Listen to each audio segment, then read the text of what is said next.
Dnes vám predstavujem akumulátorový prenosný reproduktor s výkonom 5 W, kapacita batérie je 800 mAh, nabíjací čas je 5 hodín a prehrávací čas je 8 hodín.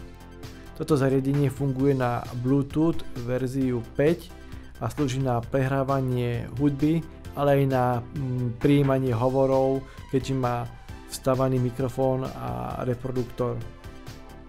Zariadenie je kompaktné, malé, nabíja sa cez USB kábel typ C a je aj vodeodolné, čiže má IPX7.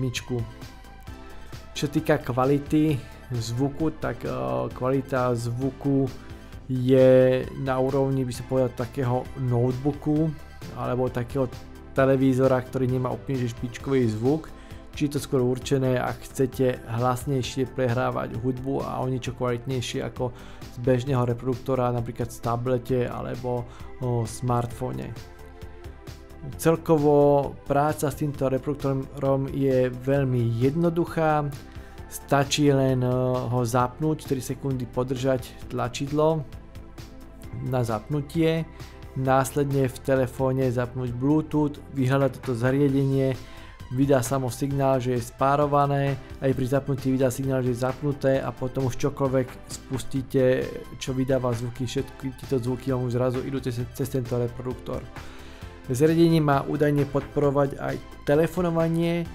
Túto funkciu som neskúšal, ale skúšal som funkciu klasického prehrávania cez SoundCloud, kedy fungujú aj tlačidlá, nasledujúca a predchádzajúca skladba alebo pauznutie.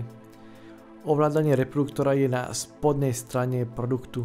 Čo týka kábla na nabíjanie, tak ten kábel na nabíjanie nie je príliš dlhý, takže je potrebné mať niekde blízko zdroj nabíjania. Produkt má pekný dizajn, jeho povrch pôsobí tak pogumovane. Hmotnosť je akceptovateľná, čiže ideálna na prenášanie, nie je to až tak citeľne ťažký produkt, ale určite má svoju hmotnosť a na prenos máte aj taký držiak, ktorý si môžete niekde potom uchytiť, ukotviť a mať tento reproduktor niekde stále po ruke.